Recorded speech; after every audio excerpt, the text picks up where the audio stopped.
पवन सिंह का एक और गाना सुबह में रिलीज़ किया गया है जेपी स्टार पिक्चर से। गाने की तो बहुत सारी अच्छाइयाँ हैं, लेकिन गाने में कुछ कमियां हैं। खैर देखते हैं दोनों। उससे पहले चैनल को जरूर सब्सक्राइब कर ले ताकि ऐसे ही अपडेट मिले सबसे पहले। तो गाने की कुछ कमियों के बारे में बात करें तो सबसे मेन पॉइंट की कमी यहीं पे है कि जो हीरोइन है, जो मॉडल है, इस गाने में बिल्कुल एक्टिव नहीं दिखाई दे रहे। जहाँ स्लोमो शॉट्स है वहाँ पे सही है कि अपने हिसाब से एडिट किया हुआ है, लेकिन गाने का जहाँ पंच लाइन है वहाँ पे ज़्यादा डांस करने की ज़रूरत है। वहाँ पे लग रहा है कि कोई नॉर्मल डांस किया जा रहा है, जैसे कि डायरेक्टर बोल दिया हो कि ज़बरदस्ती का डांस करना है तुम्हें और पवन सिंह के साथ हो तो अनकंफर्टेबल फील करना है। मतलब सीधी सी बात ऐसी है, गाने की एक्टर्स ही अगर फुर्ती में दिखाई नहीं देंगे, एक्टिव तरीके से दिखाई नहीं देंगे, फिर ऑडियंस को गाना देखने में मज़ा नहीं है। कि वो बात अलग है कि गाना अगर अच्छा हो तो गाना बज सकता है।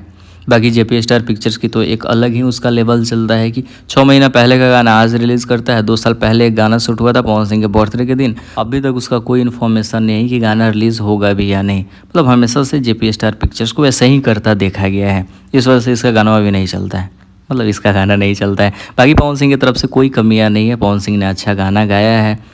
गाने के स्लोमो शॉट्स को अच्छे लिए गए हैं, अच्छे अच्छे एंगल से दिखाए गए हैं। गाने में बहुत पैसा लगाया गया है और वीडियो क्वालिटी पे कुछ ज़्यादा ध्यान दिया गया है। म्यूजिक डायरेक्टर ने कोई कसर नहीं छोड़ा है, बहुत अच्छा म्यूजिक बनाया है प्रियांशु सिंह ने। बाकी शिवानी सिंह ने भी गाने को अच्छा गाया है और पवन सिंह का कहना है कि उनका 100% एफर्ट हर एक गाने में देखने को मिलता है। कैसे लगी वीडियो जरूर बताइए, शेयर कीजिए, चैनल को सब्सक्राइब कीजिए। मिलते हैं नए वीडियो के साथ।